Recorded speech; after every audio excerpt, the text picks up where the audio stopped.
نحمدہ و نصلی علی رسولہ الکریم، اما بعد، فاعوذ باللہ من الشیطان الرجیم، بسم اللہ الرحمن الرحیم۔ السلام علیکم ورحمۃ اللہ وبرکاتہ۔ میں ہوں حکیم آصف علی راؤ۔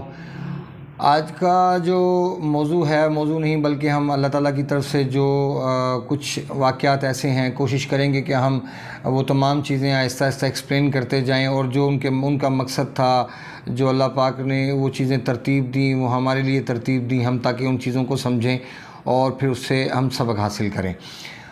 آج ہم بیان کریں گے ہاروت اور ماروت کا واقعہ۔ جب اللہ پاک حضرت ایوب علیہ السلام کے دور کے اندر یہ ایسا ہوتا تھا کہ ہر نبی کے وقت میں 100 سال کے بعد اللہ پاک زمین اور آسمان کے درمیان میں پردہ ہٹاتا تھا، تو فرشتے دیکھتے تھے، اور فرشتوں نے ایک دفعہ عرض کیا، جب یہ حضرت ایوب علیہ السلام کے دور کا واقعہ ہے، اس سے کچھ بعد کا، شاید اس سے کچھ پہلے کا، تو واقعہ ہے کہ جب اللہ پاک نے آسمان اور زمین کے درمیان پردے ہٹائے تو فرشتوں نے کہا، دیکھا، انہوں نے نیچے دیکھا تو حالات انسانوں کے دیکھے، تو فرشتوں نے کہا کہ اللہ پاک، تو نے انسان کو ایسے ہی پیدا کیا، اگر ہم اس کی جگہ ہوتے تو ہم نے ایک کام کرتے، کیا ہم تیری عبادت کے لیے کم نہیں تھے تو جو تو نے انسان کو پیدا کیا، جبکہ یہ تیرے عبادت کرنے کی بجائے، یہ تجھے ماننے کی بجائے یہ الٹ پلٹ کام کرتا ہے، یہ تیری حکم عدولی کرتا ہے، نافرمانی کرتا ہے، فساد برپا کرتا ہے، یہ تجھے مانتا نہیں ہے، یہ اس کے علاوہ وہ تمام کام کرتا ہے جو تو نے منع کیے۔ تو اللہ پاک کہنے لگے کہ جو میں جانتا ہوں تم نہیں جانتے۔ تو فرشتے پھر بھی اسی بات پر مصر رہے کہ یا اللہ، اگر ہم ہوتے تو ہم تیری بات کرتے۔ تو اللہ پاک نے وہاں پہ کہا کہ چلیں، تمہارے کو بھیجتا ہوں میں زمین پہ۔ اور پھر اللہ پاک نے جب ان کو زمین پہ بھیجنا چاہا تو 3 فرشتے تیار ہوئے تھے، جن میں سے ایک نے اللہ تعالیٰ سے معافی مانگی، اور باقی جو 2 فرشتے تھے ہاروت اور ماروت، جس کا قرآن پاک میں ذکر ہے، ان دونوں کو زمین پہ بھیج دیا گیا۔ لیکن اللہ پاک نے ان کو زمین پہ بھیجنے سے پہلے 5 وعدے اللہ پاک نے ان سے لیے کہ 5 کام مت کرنا، باقی تمہیں آزادی ہے۔ اور جب 5 کام کون سے نہیں کرنے، سب سے پہلے اللہ پاک نے کہا کہ تم نے بت کو سجدہ نہیں کرنا، دوسرا اللہ پاک نے کہا تم نے قتل نہیں کرنا، تیسرا اللہ پاک نے تم سے کہا کہ تم نے شراب نہیں پینی، اور اللہ پاک نے چوتھا ان سے کہا کہ تم نے زنا نہیں کرنا، اور 5واں اللہ پاک نے کہا تم نے جادو نہیں سکھلانا۔ تو جب ان کو زمین پہ بھیجا گیا، انسانی دل دے کے اور انسانی جو حواس تھے، وہ تمام چیزیں ان میں منتقل کر دیں اللہ پاک نے، اور اس کو زمین کے اوپر جب دونوں کو بھیج دیا گیا تو زمین پہ رہتے ہوئے ان کو ایک عورت پسند آئی۔ اس عورت سے وہ ریلیشن چاہتے تھے۔ جب وہ اپنا ریلیشن چاہتے تھے تو یہاں پہ سب سے پہلا انہوں نے حکم توڑنے کی کوشش کی کہ جو اللہ پاک نے کہا تھا زنا مت کرنا، لیکن انہوں نے اس سے ریکویسٹ کی کہ ہم تجھ سے تعلق چاہتے ہیں۔ جب اس نے منع کر دیا، اس نے کہا کہ تم اگر پہلے قتل کرو گے تو میں پھر تمہارے ساتھ ہم بستری کا سسٹم، یا جو ہم زنا کہتے ہیں، یا اس کو کوئی بھی آپ نام دے لیں، لیکن یہ ایک بہت بری چیز ہے اللہ اس کے رسول کے نزدیک، کیونکہ یہ اسلام کے بالکل خلاف ہے۔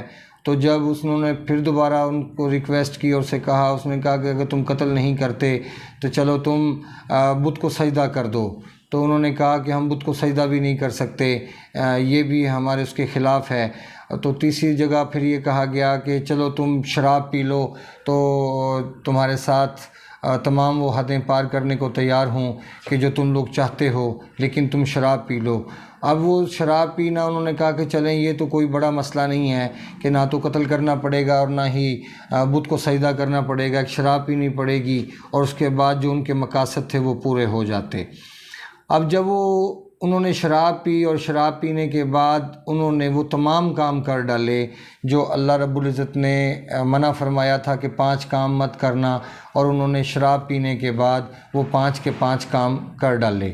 ابھی ہمارے کچھ دوست پوچھتے ہیں کہ کیا شراب کو بطور دوا پینا جائز ہے؟ کچھ ہمارے دوست پوچھتے ہیں کہ کیا ہم شراب چھوڑ دیں تو کیا ہماری طبیعت اور زیادہ خراب ہو جائے گی، یا ہم نقصان میں چلے جائیں گے؟ تو یہاں پہ میں آپ کو ایک حدیث کوٹ کرنا چاہتا ہوں۔ آقا اسلام صلی اللہ علیہ وسلم سے حضرت طارق بن سوید رضی اللہ تعالیٰ عنہ نے پوچھا کہ اللہ کے رسول، کیا شراب کو بطور دوا پینا جائز ہے؟ تو آقا اسلام صلی اللہ علیہ وسلم نے ارشاد فرمایا کہ جس چیز میں بیماری زیادہ اور شفا کم ہو، اس کو بطور دوا پینا کیسے ٹھیک ہو سکتا ہے؟ وہ انسان کے لیے نقصان کا سبب ہوگا۔ یاد رکھیں یہ ایک ایسی کنڈیشن ہے کہ جس میں انسان شر کی طرف مائل ہوتا ہے جب انسان شراب پیتا ہے۔ شراب کا مطلب ہی یہ شر سے نکلی ہے، اور اس کو پینے کے بعد انسان اپنے حواس میں نہیں رہتا۔ جب انسان اپنے حواس میں نہیں رہے گا تو وہ تمام حدیں پار کر جائے گا جو اللہ اس کے رسول نے منع فرمائی ہیں۔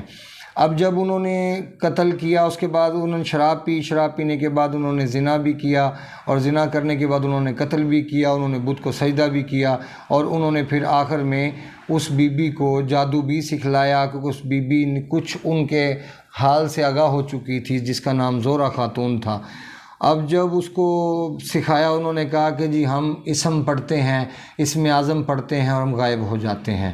تو انہوں نے کہا کہ مجھے بھی سکھاؤ۔ جب ان کے ساتھ اس کو بھی انہوں نے بتایا کہ ہم یہ پڑھتے ہیں، اور پڑھتے ہوئے وہ تینوں غائب ہو گئے۔ جب وہ پہلے آسمان پہ پہنچے تو اللہ رب العزت نے یہاں سے اس بی بی کو تو غائب کر دیا، اور جو وہ دونوں تھے فرشتے ہاروت اور ماروت، ان دونوں کو زمین پہ پھینک دیا، ان سے تمام صلاحیتیں واپس لے لیں، اور ان سے پوچھا کہ اب تم کیا چاہتے ہو؟ تو انہوں نے اللہ سے عرض کی کہ یا اللہ، ہمیں جو تم نے سزا دینی ہے وہ دنیا میں دے دو، آخرت کی سزا ہمارے لیے شاید قابل برداشت نہیں، کیونکہ انہوں نے سب کچھ وہاں دیکھا ہوا تھا۔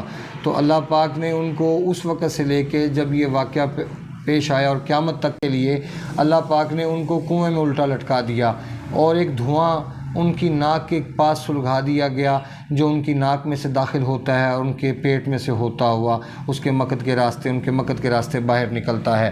اور یہ ایک بہت بڑی سزا ہے جو ان کو دی گئی، کیونکہ وہ فرشتے تھے، انہوں نے اللہ پاک کے پورے ایک نظام کو دیکھا ہوا تھا، سب کچھ جانتے تھے، لیکن اس کے جاننے کے باوجود ان کی آنکھوں پہ پردہ پڑ گیا، کیونکہ دنیا ایک دھوکہ ہے، ایک فریب کا گھر ہے، اس کے علاوہ کچھ نہیں۔ کیونکہ سب سے بہترین نعمتیں ہماری آخرت میں ہماری منتظر ہیں، اور یہ ایک عارضی دنیا ہے جس کے لیے ہم اتنا سر پٹکتے ہیں۔ حالانکہ حقیقت یہ ہے کہ ہم امتحان دینے کے لیے کچھ وقت کے لیے اس دنیا میں آئے ہیں، اور ہم نے واپس جانا ہے۔ ہم جتنے اچھے اعمال کریں گے اس کا بدلہ ہمیں دنیا میں بھی ملے گا اور آخرت میں بھی ملے گا۔ اگر ہم برے اعمال کرتے ہیں تو دنیا تو شاید وقتی طور پہ بہتر ہو جائے، لیکن آخرت کے اندر بہت جوتے پڑیں گے۔ اس کی سب سے بڑی مثالیں ہمارے سامنے ہمارے حکمران دیکھ لیں کہ جو ہمارے اوپر مسلط کر دیے گئے، لیکن پھر یہاں پہ آ کے ایک چیز جو سامنے آتی ہے کہ اللہ پاک فرماتے ہیں کہ جیسی قوم ہوتی ہے میں ویسے حکمران مسلط کر دیتا ہوں۔ تو یہ چیز بھی اللہ تعالیٰ کی پوری ہو جاتی ہے۔ شاید ہم خود ہی ایسے ہیں، اس لیے ہمارے پہ ایسے حکمران مسلط کیے گئے کہ جو ہمیں اللہ اس کے رسول سے دور کرنے کا سبب بن رہے ہیں، اور ہمارے لیے دنیا میں پریشانی کا باعث بن رہے ہیں۔ اور آج ہم مسلمان کدھر ہیں؟ ہم پارا پارا ہیں، ہم ریزہ ریزہ ہیں، ہم الگ الگ ہیں۔ وہی قیامت کی نشانیاں جو اللہ کے رسول نے بیان کی تھیں کہ قیامت کے نزدیک میری امت بہت ہوگی، لیکن دریا میں بہتے ہوئے جھاڑ جھنکار کی مانند، کوئی جٹ وہاں ہوگا، کوئی جٹ وہاں ہوگا، کوئی جٹ وہاں ہوگا۔ اب آپ دیکھیں کہ آج ہم کدھر کھڑے ہیں۔ آج ہم ایک مسلمان نہیں، کوئی بھی کہتا کہ ہم مسلمان ہیں۔ اگر پاکستان کا مسلمان ہے تو وہ سعودیہ میں جا کے اپنے آپ کو غیر محفوظ تصور کرتا ہے، حالانکہ وہ بھی مسلمان ہیں، لیکن اس کے باوجود وہ غیر محفوظ تصور کرتا ہے۔ اس کی وجہ یہ ہے کہ یہاں پہ کوئی یمنی ہے، کوئی شامی ہے، کوئی فلسطینی ہے، کوئی پاکستانی ہے، کوئی افغانی ہے۔ اگر علامہ اقبال کے شعروں کا مجموعہ سامنے رکھیں تو آج ہم کہاں کھڑے ہیں؟ آج ہمیں اپنا موازنہ کرنا چاہیے، کیونکہ اب قیامت نزدیک ہے، اور جو سب سے بڑھ کے جو شخصیت ہمارے سامنے آنے والی ہے وہ ہے حضرت امام مہدی سرکار، اللہ پاک کروڑ رحمتیں فرمائے۔